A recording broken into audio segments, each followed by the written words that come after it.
So I'm super stoked to welcome Gabby from Picnic and Thrift and Crybaby Thrift onto 5 Unscripted today. Gabby, welcome. Hi. How you doing? I'm really happy. I'm doing well. Happy to be here. This is so cool. I can't do no small talk, no small talk. I'm not with the small talk. Can't be with the small talk. So we actually met about a year ago when I first started working at 5. I saw that you were running a Picnic and Thrift event very close by to the SABC. What I only learned about you later was that you had this incredible thrift picnic event and your own thrift business. And I'm a huge lover of thrift. I feel like I probably jumped a bit on the trend of it the last few years, but I think it just became so magical for me, like finding these special pieces and saving money and saving the planet in its own way, that I think it's perfect to bring you on to discuss. So I want to know, what came first for you? Was it your love of fashion or your love of thrifting? It was definitely the thrifting. It wasn't the fashion side at all. I think I started thrifting when I was about 15, 16, and I was thrifting for myself, not reselling. But I've always just naturally been a bit of a trader. And so, yeah, when I was 15, 16, around about there, I used to go and like get this very, very good cheap thrill of finding cheap things. Yeah. And also things that were just very different and unique. I wouldn't necessarily say fashionable, but vintage and eclectic. And then that completely developed into an absolute love for firstly, like sharing that with other people, finding homes for my pieces with other people. But then I actually developed a fashion sense later in life, which has been delightful. I'm not going to lie. Which point was that? I'd say circa 2021. Okay. This was a building process. And was that before or after you decided to start selling thrifted items? That was after. Okay. Yeah, I had this very weird way of finding clothes that I just thought were cool, not knowing they were fashionable, not knowing they were cool or trendy. And then I just like marketed it really well, apparently, because I would do everything in themes. So 80s themed stock drop tonight, 60s themed Vogue stock drop. This is the situation. People just really bought into it. But I would also piece the pieces together, and I didn't actually realize I was into fashion. I just thought I liked styling. Don't know why it never clicked that like fashion and styling go hand in hand, because fashion without styling is just clothing. Yeah. But at the time it was just clothing for me, and then completely swallowed by it. Like I love it. And I mean, it seemed like, now you can correct me if this is, wrong, but kind of get the feel that you like started to pioneer this thing of thrifting. I read an article actually that said you pioneered it in Joburg. Would you agree with that? Look at you getting all bashful. Yeah, it's not bashful because I'm sitting here like my ego is saying, well, I mean, and then and then I'm also looking at it from a cultural perspective where I don't know if I would say I pioneered it, maybe brought it forth in some ways at the moment in like the late, 2016 to 2024. Is that where we are? Yeah. Maybe brought it forward in a lot of ways. I don't know as much as pioneer. I didn't invent it or discover it. That's true. But I definitely have, I would say I'm like I have had a good influence in the thrift community in Joburg. Yeah. I'm very proud of it and I stand by that. Yeah, you can see that though. I mean, you're the co-founder of Picnic and Thrift, which is this incredible sustainable clothing, not just clothing, right? You guys sell, well, your vendors, the vendors that come and sign on, they sell jewelry as well. Are there any like crafted homeware items? Sometimes homeware doesn't do as well, but we have some people who do come and sell like vintage tins. That's really cool. But it's primarily thrift. We try and like keep it primarily thrift because of it being like part of the branding, but also there is so much thrift available in Joburg that can be brought to all different suburbs and all different groups. And yeah, people come and sell their crafts as well. A lot of upcycles. That's been the newest thing in the past 2 years. People taking thrift clothes, upcycling them into, I guess, brand new clothing that's all from secondhand materials. So that's been really cool to see. Yeah, I've actually been wanting to upcycle. Like I've been wanting to buy a sewing machine, but I don't know how to sew. But I also have like a deep love or appreciation of fashion and styling. And so I just so badly want to be able to make my own stuff. So I have such a admiration for the people who are doing it because they're totally killing it. Yeah, I think it's really incredible. From a sustainability point of view, but also from a design point of view. We live in such a complicated world where there's so many ideas running around in terms of how we can make clothing, how we can bring old trends into new trends. What does the future of fashion look like? And I've thought back to this for quite a while, but to me, the future of fashion looks like thrift. Yeah. And that means in modern design, it's secondhand. in modern design, it's new techniques with old style being incorporated. And that's also just really, really cool to see in Picnic and Thrift as well. Yeah. Because there's so many people that come and just show off these unbelievably complicated and incredible designs with something as simple as they've taken 20 pairs of jeans, cut the belts out of each and turned that into a full length skirt. I mean, just how amazing is that, right? Yeah. It's so both creative. Extremely complicated and extremely simple at the same time. To me, that's innovation in fashion. And ultimately, like, I think we're now living in a world where we are craving authenticity, right? Yeah. So being able to be unique in the way you dress and express yourself like that as well, and the things you put in your home is so important. I think that's also like very majorly why Picnic and Thrift has done so well. Is it is a space for authenticity, not just from a buyer-seller perspective, but everyone that attends is so desperately looking for community, in my opinion. And this is a community where you can just comfortably be yourself and explore other people's creative endeavors and explore their business models and explore their designs and sort of give feedback. I mean, a lot of our vendors will ask us after a market, do you have any feedback for us? And we're always like, yes, but also you need to ask the customers, because like that is who you are selling to, but that is who the community is more than anyone else. So you see a lot of the same faces that come to the Picnic and Thrift events, right? Yes, there's a lot of regulars. We joke. So we have a set vendors list, which has like a certain amount per year. We have certain vendors that are always selected for those markets because they're family favorites. And then we've been joking recently in our like friend group, our P&T friend group, that's developed, that we have a set customer list now. Oh, cute. Because we know every market we're going to see like the guy in the furry costume, the chick with the mushroom earrings. It's always the same mushroom earrings. Oh, cute. And there's like a bunch of other people that we know, like, all right, this person's probably going to be there. Anyone who's listening to this wants to know how it all began. Like, how did you start a thrift picnic market? It's such a funny story as well, because it is so simple and so stupid in the absolute best ways. So my co-host Ruby and I have been friends since 2012. I met her when I was in high school. I was in grade 8. She was in grade 11. I tried to sell her a BlackBerry phone cover and she said no. And then I went back the next day because she told me she didn't have money. So I was like, she'll have money the next day. I obviously knew she wouldn't, but I was pushing my luck. And then we became very close friends after that. And since then we've been very, very tight. And in 2019, so I had been running Crybaby properly since 2018. She has her own business called Love Yourself, which does candles and skincare and body products. Yeah. And I had always been hosting since 2016 little like thrift pop-ups just by myself in my garden. And she had been doing the same with her products, with her skincare in her garden. And the one day we were sitting and just having like a whole chat about different things and like working out like, how are we going to make money? How are we going to escalate our businesses like individually? And I remember so clearly, like, I was looking at her and I was like, we should just get a bunch of oaks in a garden and like they all just sell thrift and we see what happens. And she was like, yeah, and we can do literally like get the gents and the bri, let's go. Yeah, literally, like let's see what happens. Let's see what happens. Yeah, let's find about. Exactly. And she was like, yeah, and we could do a picnic with it too because there's a garden. Innovation that excites. So immediately, like, I looked at her and she looked at me. I was like, we could call it Picnic and Thrift. And she was like, brilliant. So very simple. So I had a bunch of friends that I had met at Wits who had also like gotten me a little bit more into the thrifting culture, and people I had met when I was doing other markets, because I was trying the Sunday Rosebank market and I was popping up at a few other markets to try and get my brand out there, because it was there but it wasn't established, and I wanted to like grow it properly. So I had reached out to about 20 people that I knew who all sold that. I think we charged like 100 or 150 Rand for a stall. And the first ever market was in Ruby's garden in her backyard. Her dad, I think, was at the gate, like watching over cars. Her mom was standing by the stove, slaving away, making popcorn for everyone, literally on the stove, because we thought, and we even went and bought like tea and coffee and rusks and stuff, because we were like, maybe 30 or 40 of our closest friends will come and support us. 300 people in Ruby's garden in the backyard. People. First event.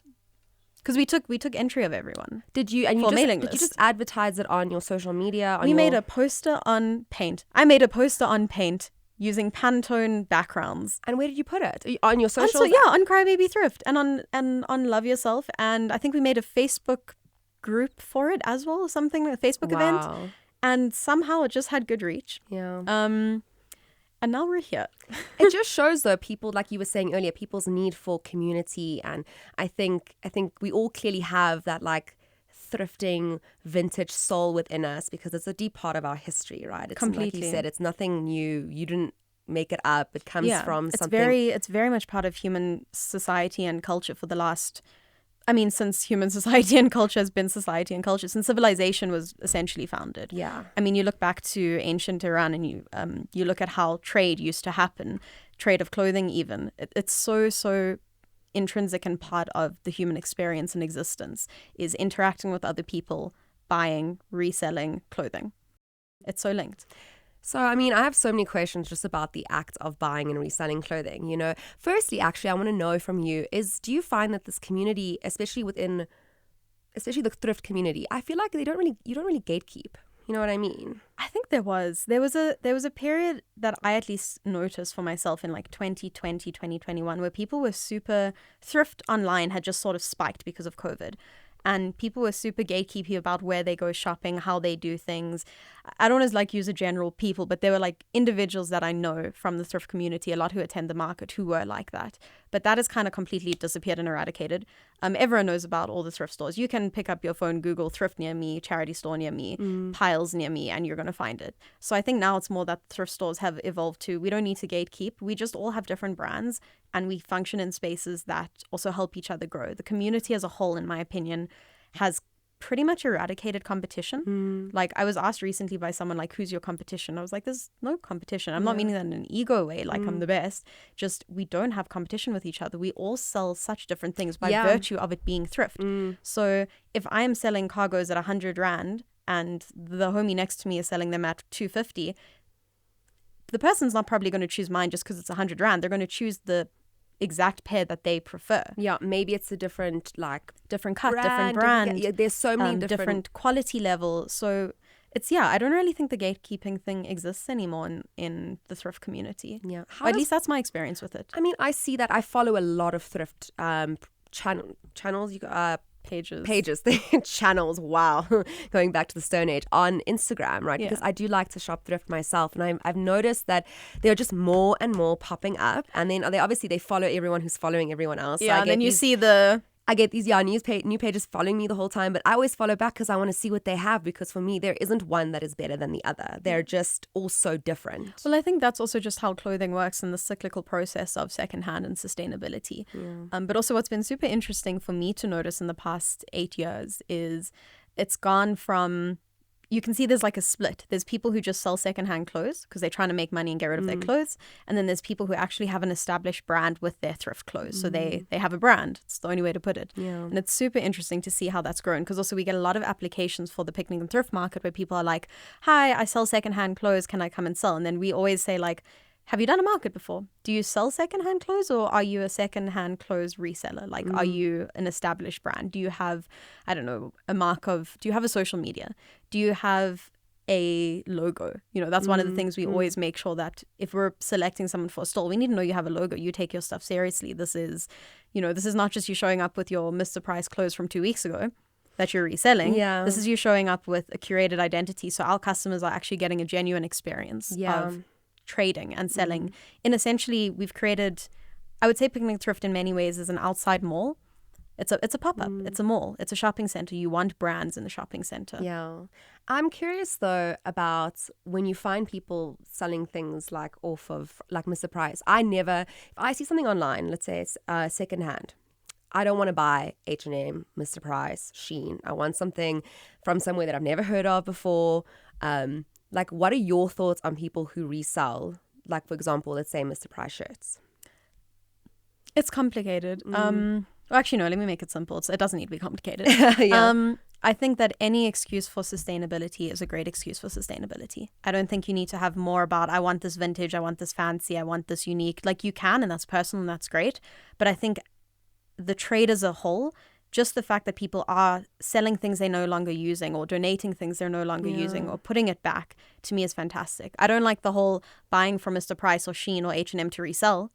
For the purpose of reselling. I don't like that. But yeah, if you bought something and you want to get it out there, and your store isn't really curated as it is, there's nothing wrong with that. Yeah, I think that's true. It's actually quite healthy, if anything, just promoting that cycle. And especially because a lot of people don't actually want to donate. They want to sell. Because they've seen it's become so lucrative, which is also a very big misconception. Yeah. Like, people think that it's lucrative just because you have the item and you can sell it. It's not about if you have it. Everyone has an item they can sell, It's can you sell it? Yeah. That is the key point here. Do you have the marketing for it? Do you have the customer base for it? Do you have the branding and the skills and awareness to be able to do those things? It's a whole business, really. It's a and business, you have to be savvy. You have to do your research, right? And I know that because I wanted to get into it too. I'm like one of those people who want to do 100 things, and then I realized I don't have the time.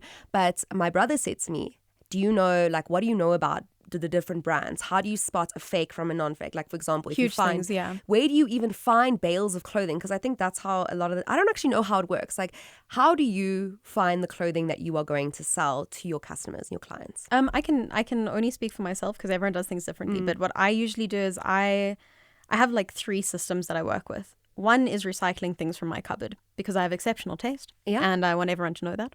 And I go through clothing the way I go through edamame beans. Like, it's just, we keep going. Yeah. So I will recycle things that I've thrifted at picnic and thrift. So you can't see buy and then, but you're not throwing it away or giving it away. No. I replenish back into my store, which is actually really nice for me in terms of someone who likes fashion and likes style and likes to.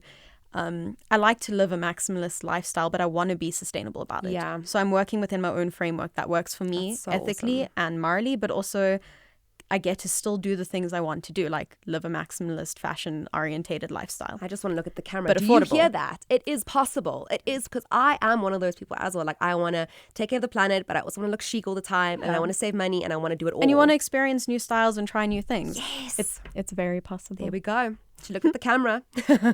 Okay, yeah, you were saying. So that's the first one. The second one, I do buy bundles from people. Not too often because I do commission with them, and I find like there's always a little bit of discrepancy that can happen. You know, people can be like, why did you sell this for this instead of this, even if we agreed on that price? So I do bundles sometimes just with very specific people. I'll resell for them.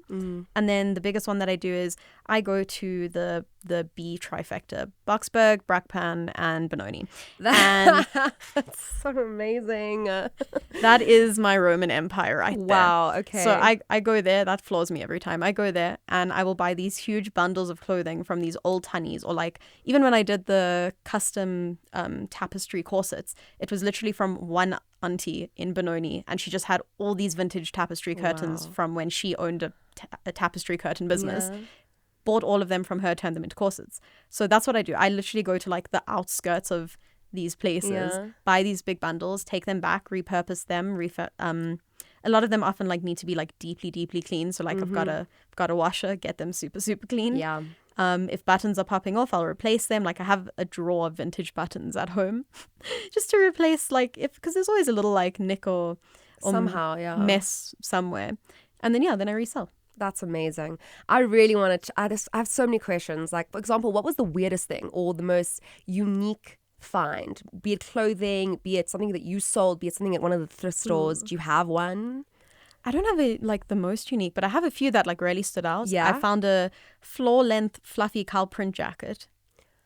Wow. Did you keep it? Yeah, I kept it. I kept it for 2 years when I was in my cow print era. But then I left my cow print era, and then I sold it to someone else who was in their cow print era, which was also really wholesome and really sweet, because like she would send me photos of her, like how she had styled it, and it was very cool. And she's a photographer, so that was also really cool to see how like she would use it in sets and then use it in her daily wears. And was it branded, or was it just something random? It honestly looked like someone had just decided to make a custom for themselves. Cute. Yeah. And the lining was super weird as well. It was almost like towel lining. Okay. Yeah, so it was definitely handmade. The skirt I'm wearing right now is thrifted in Italy, and it also has a towel lining. I felt it, yeah. How weird is that? Okay. And is there anything else? Like, I know you said there's a few. Give me one more. I thrifted a really cool pair of vintage New Balance. And I'm a New Balance girly, like through and through. So I think they were 990s, which are super old, like 1990 styles. Super chunky, all scuffed and everything. Wear those every day. Even though they're scuffed, they still got so much value to them. Oh, they're so good. They're so beautiful. And I got them super cheap as well. I think it was $250. It really is crazy the amount that you can pay for amazing clothing. I want to talk a little bit about the fast fashion that's currently taking over our social media firstly. And I'm gonna name drop them. Temu, Shein. I mean, I know there are a lot of other ones. I know Zara is also fast fashion that a lot of people don't know because it's so expensive. Yeah. Right, which blows my mind. Obviously, we've got a lot of other ones like Mr. Price, things like that. H&M, never forget H&M greenwashing. Yes, H&M as well. So I've boycotted like all of them purely because I don't support the message. But funny enough, just today I was on TikTok and I came across one of it's a company who do dress rentals. So also trying to promote sustainable fashion. And they were talking about how many different styles there are on Shein, right? So much so that you have to keep the code. So if someone asks, what top is that? You can't search it. There's like over 300,000 styles a year. So you actually have to keep the code to keep track of that batch. Yes. Yeah. And like apparently H&M only has 36,000 styles. Just to put it into context. And still a lot. It's a lot, but like in comparison. But now what really shook me is how many people in the comments, like obviously raging about local and how expensive it can be. And sure, if you're going to buy boutique local clothing, it will be a bit more pricey because also, it's sustainably, most of the material is sustainably sourced. The people who make it are, local. But often then you're going to incur significantly higher prices. Absolutely. Absolutely, yeah. But so not mass produced. Yes. But everyone's raging. They're like, but when South African locals start selling things for less money, I'll start supporting them. And I actually commented, I'm like, well, have you ever considered buying pre-loved clothing? Yeah. Like there is no I don't want to be it's difficult because I have like my best friends shop from Shein and every time I'm like, where did you get this? I love this so much. And they're like, you don't want to know. And I almost want to break out in tears because I don't think people understand what it means to support these businesses. I agree. I think part of it is a lack of understanding, but I also think part of it is a prioritization. I think we as humans intrinsically, we do what we want to do. If you want to get up and go do something, you're going to do it. If your want is stronger than your need, you're going to do it. So it's a priority thing to me. You want to prioritize that this is cheap and this suits your fashion narrative as opposed to finding an alternative. Yeah. And I'm not saying that to like slap anyone on the wrists. Yeah. There's tons of different reasons people do different things. But I think that there's just absolutely no denying that there are alternatives. Yes. There are alternatives. And they're also very affordable and cheaper alternatives too. Well, that's exactly why I think I get so worked up when people say there's no other option, I also don't want to be, policing how you live your life, right? Yeah. But at the same time, don't lie. There are other options. No, you don't want to buy secondhand. It freaks a lot of people out, right? What do you have to say to people like that? I can understand why it can freak people out. There's like a lot of stigma around secondhand clothing being dirty or broken, or I think dirty is the biggest one. Like I remember a podcast I did recently with someone, he said to me like, why do all thrift clothes have that same smell? And I was like, you're right, you're not wrong. They probably, because we all use the same cheap detergent to get out the stains. But fair enough, like there is a stigma surrounding it. But I think biggest thing I would say is give it a try.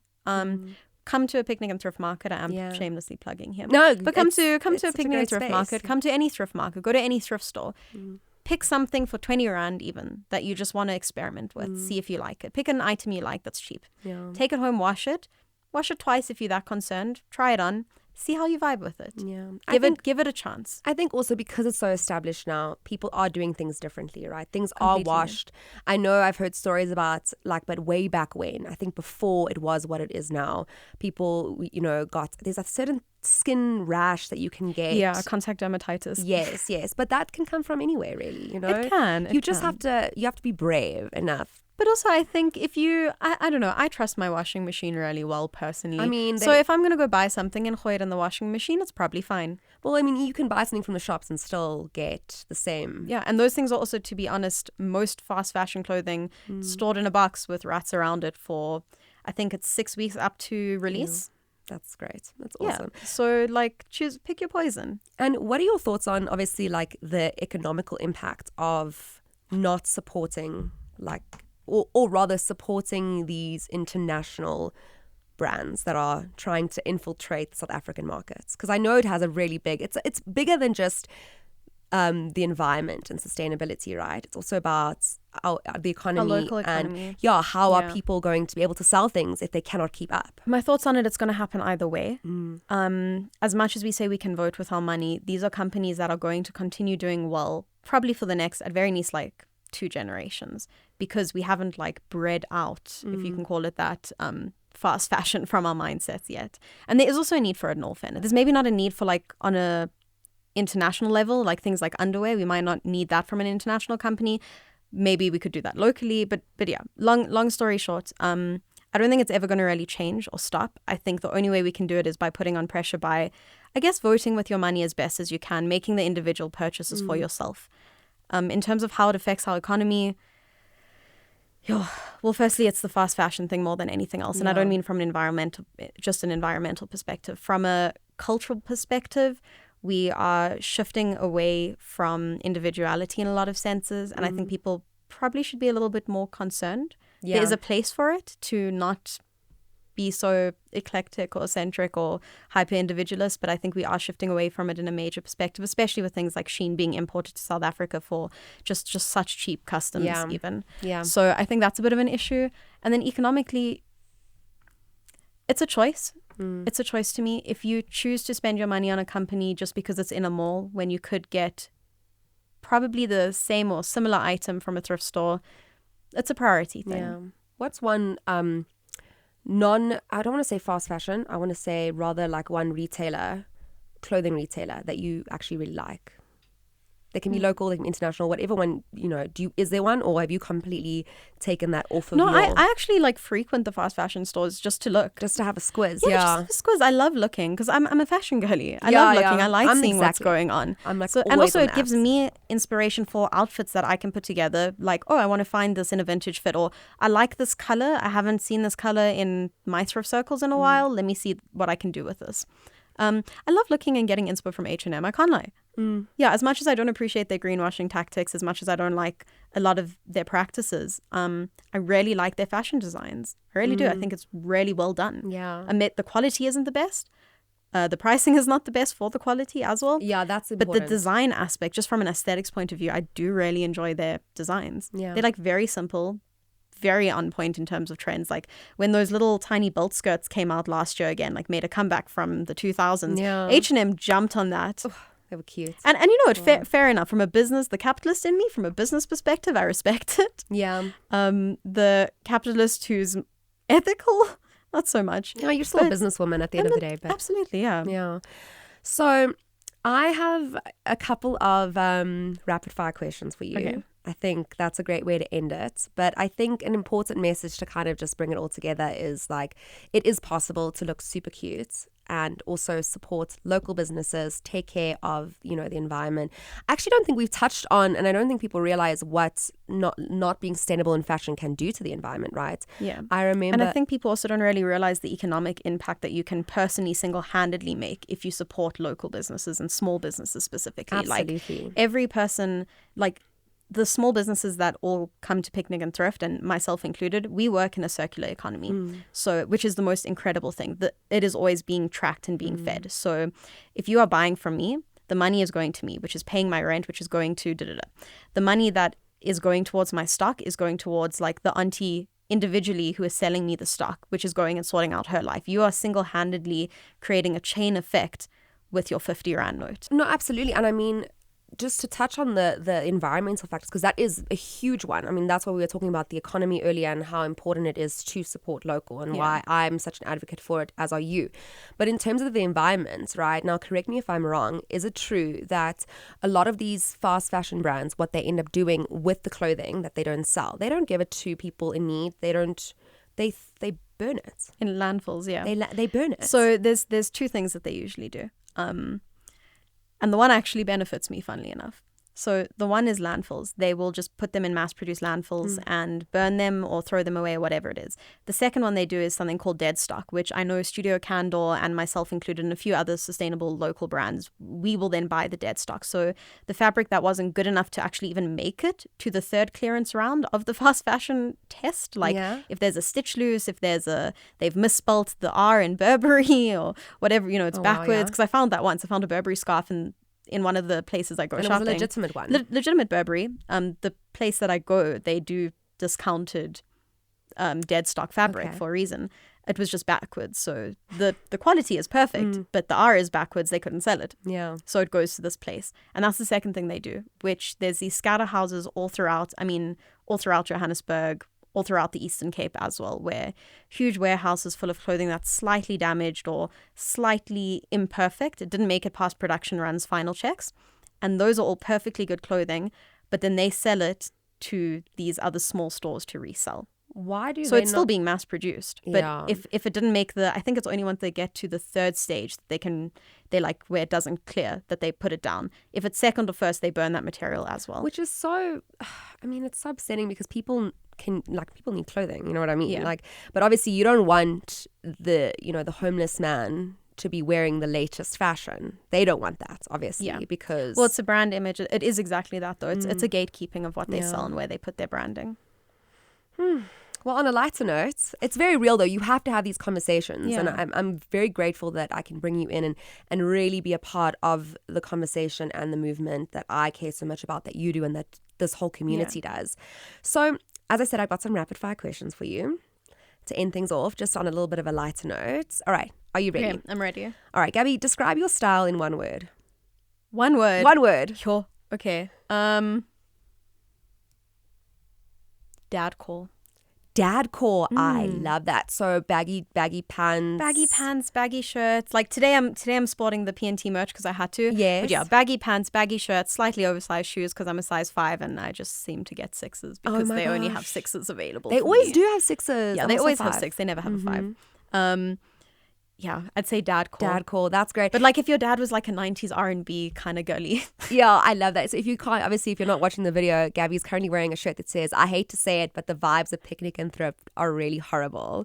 To be clear, that is ironic. And also to be clear, that was a tweet that someone sent us that was hate mail. Yes, I saw that. So we just decided to do love back and turn it into a whole line that sells out at P&T. So thank you to that person for inspiring us. Yeah, for actually making me money. Yeah, Just no, shows sure. hates pays. And it does. And it pays $3.50 per custom. Thank you and goodbye. All right. What is your favorite girl dinner? Wow. It's kind of also Baltic and Balkan dinner, to be honest. Coffee, fig, and a cigarette. Oh wait, no, I don't smoke anymore. A vape. Well, so close. So close. Yeah, coffee. But to be honest, it would still be a cigarette. It still is my favorite girl dinner. It is a good girl dinner. Mine Yeah. is a glass of wine and popcorn. That's good. That's healthy. That's Yeah. like girl lunch, Yeah, it's girl life. girl snack. Yeah. Okay. Did you make your bed this morning? No. Fair. Did I? No. Doesn't matter. I did change the sheets last night though, and the duvet cover. Why? So why? I mean, I'm going to get to a question where you might be able to explain that one. What fashion trend do you hate? What fast fashion trend What do I hate? fashion Oh, trend? fashion Any trend. trend. Low rise. I say this every time. I can't handle low rise. Please, like, I don't care how edgy and 2000s you want to look. I don't want to see it. Like, I'm a be real about it. Put it up. No matter what your body looks like. Lift it up. You could have like the best stereotypical body or the worst. Like, I don't care. I love self-love, all of that stuff. But like, please just put the low. Why is it going below your crack? Like, it's not. We have high waist for a reason. Yeah. Maybe that's because I'm a high waist girly and I'm just a little bit. Low rise about must it. fall. Low rise must fall. That is the new campaign. 5FM is behind you. Well, at least 5 early mornings is. And that's actually all that matters. Yeah, that is all that matters. Thank you. If You're you could welcome. live anywhere in the world, where would it be?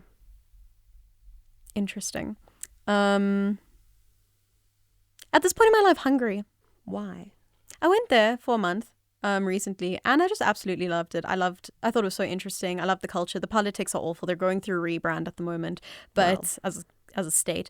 But yeah, I absolutely loved it. I thought it was so interesting, so much culture. And also, I don't know, I'm Eastern European, so I think the Eastern European lifestyle just does appeal to me that in many ways. The way that they do things, the way they focus on work, the way they operate. Really interesting How's stuff. their fashion there? Incredible. The thrift scene in Hungary and Slovakia, have to give an honorable shout out to Slovakia. Phenomenal. Wow. The best thrift stores I've ever been to in my life were in Slovakia and Hungary. Oh my gosh. Am I booking a trip to Slovakia and Hungary? You have to. Maybe. I'd suggest. And our currency's stronger. Oh, do we need a visa? Yeah. Oh, But it's cheap. It was 1.5. Like for 3 months. Oh yeah, that's not too bad. It's not bad. Okay. If you could swap clothes with any fictional character, who would it be? Fictional character. Interesting. Like a movie character? Yeah. Yeah. Amelie. I don't actually. So I probably, we might like have different interests here. Crossover didn't align this time. That's okay though. Explain. Okay, For so those who are Amelie, like there's a French movie called I don't remember the name exactly, but it's known as Amelie. It's like there's a whole long title behind it, but it's Amelie, and she just has the most incredible eclectic sense of style. It's all dark academia, cottagecore at the same time, but very French Parisian sort of thrifted vintage fits. Her style is phenomenal, and always with these chunky black boots. And the only shoes I own aside from New Balance like are chunky black boots. You're even wearing chunky like sneakers today. Yeah, I'm wearing chunky black boots. Yeah. Are they boots? Well, I don't know if these are boots. Are these boots? Those are like sneakery kind of. Yeah, they're loafers. They're cute. They're cute. I loafers. noticed them. Camera pan to the shoes. Yeah, from one fashion girly to another. Listen, I could imagine like, what do you call it? Was it Amalfi or Amelie? Amelie. I can literally, how you described it, I can see it perfectly in my mind. So all I'm saying to anyone who's listening to this, go and give it a Google. Like Amelie, the fashion in Amelie is phenomenal. Yeah. It is perfectly curated. Good choice. Okay, if you could support only one cause for the rest of your life, which one would it be? Only one cause. Yeah. Stopping child abuse. Yeah, stopping child abuse. Interventions. Otherwise, I can only give one, but I'm going to give two because I just think it's important. Job related assistance for homeless people. Yeah. There is so much in South Africa that we could do for the homeless that we don't do. Yeah. And I don't mean we like as a collective, I mean the government specifically. Let me make that very clear. What's the last song you listened to? Probably won't know this one either. Let me check. Can I check? Yes, you can check. Let's see. I'm wondering. I'm also wondering because I'm sure I had a good vibe whilst listening to it. Are you an indie kind of gal? I'm an indie. I'm a hip hop and rap girl first and foremost. At my core, first love. But I'm a jazz and indie girl, but jazzy indie. Okay, I love jazz. Okay, this is probably going to be an artist that like only a select few know of. You know. So the song name is Warm, and it's by Drez. Drez. Niche. Does anyone else know this in the room? No. All right, but niche. But that's the thing about like music these days. You can find the most niche music, which I love, just through the algorithms. All right. When was the last time you've had a deep, passionate kiss? Hence why I said the thing about the sheets. All right, let me check my diary. Hold on. Do you have like a diary that you? Yeah, I know when I saw the man. I'll tell you. Was it not last night? No. Hopefully it was recently. I think it was the 7th. The 7th? No. The 8th. It is the 19th. Get yourself a deep, passionate kiss ASAP. I'm sorting it out. Today. Thursday. All right, we accept. Okay, and then the last one is actually super chilled. I wish I swapped them around, but anyway. What's the one talent you wish you had? Like supernatural talent or something that everyone can do? I want both now. Oh, all right. That's what happens. That's reasonable. Okay, supernatural talent. I wish I could speak any language that I heard. That's a really because I'm a linguistics nerd, and I speak a few languages as it is, and I love language. So if I could pick up any language just within like a day or two of hearing it, that would make me the happiest person. That is a good one. That is a dream for me. And you could go anywhere and just talk to anyone. Oh, I would love that. I think that, and you can understand. I mean, there's so much about language that you can gain a sense of someone's identity and their culture and their experiences just through the words they use, because language is so complex. Like, especially Semitic languages as well. Like in Arabic, there's 32 words to describe love. And I think that's absolutely beautiful. In English, we have one. Love. Yeah. It's pretty boring. It is so lame. So boring, yeah. Like, and it's also such a, like, I mean, if you think about, isn't like love in French like l'amour? I don't actually know if it is. I think I heard that in a movie. I just know je t'aime. Je t'aime? Je t'aime. Yeah, je t'aime. J'adore is I adore. Okay, and then what is the thing that you would be able to, like, any hobby that not everybody has, but that people can have, like a realistic one, I guess. Realistic one. I think it would be really cool if I could. Honestly, I'd love to be able to play drums really well, like exceptionally well. And you know, like I can mess around a little bit, but I'd love to be able to play it like pro league level, because that is so fun. And that is, I mean, this is the queer girly in me coming out. It is so hot. When I've always wanted to be a female drummer as well, because I'm like, there's nothing hotter than a female drummer. They're just killing on the. Yeah, it's very cool. Yeah. It's very cool. Also, like, I'll sit there listening to music and I'm like tapping my legs. I'm like going through all of it. Like, I want to actually do something with that energy. So those are my rapid questions, but I'm just curious, if you weren't doing what you're doing now, what would you be doing? Interesting. I don't think I would be doing anything else. I don't think I would not be doing what I'm doing now. Like, aside from this being a choice, and I'm so grateful every day I wake up and choose this life and I get to choose these things that I do and the passion that I have. my whole life has been a series of things leading up to this. There's no place I would be other than this. I mean, I studied sociology and Portuguese. Maybe I'd be a translator or a lecturer. Maybe I'd be a researcher. And I really am passionate about sociology. Like, Portuguese was great because I love languages. But sociology, I did medical, and I'm super, super passionate about just social sciences. So maybe I would be a researcher, to be honest, or a lecturer. But it fits in kind of with like what you do. And yeah, the with purpose. creating social groups, with sustaining and fostering spaces that are safe and inclusive and rooted in human connection. Yeah. Well, that's why I also say, like, everything in my life has led me up to this. Even what I studied, I don't believe if I studied a business degree, my businesses would be as good as they are. Yeah. I think that the sociology was the biggest grounding block for how to interact. Yeah, I can see like the amount of heart and like passion you have for what you do and for the people you work with and the people you introduce to the space. And I feel like you're exactly where you need to be right now. Thank you. I think just thank you for what you do for everyone. I think I'm so excited to see what happens for you next. Please make sure to check out on all the socials. It's at Picnic and Thrift. At Picnic and Thrift, and then at crybaby.thrift. Yes, and hopefully you'll be seeing some of the 5FM listeners at your next event. Oh, that would be lovely. And if you guys are a 5FM listener, camera pan, come through and say hi, and I'll give you a little sticker for free. Oh, cute. I want A a sticker 5FM for gang. me. Yeah, Let's we're a go. part of the Cool Kids Club kind of a thing, but anyone can join. Facts. Amazing. Well, goodbye. How do you end these things? I never know. Like, thanks so much for hanging with me. This is 5FM.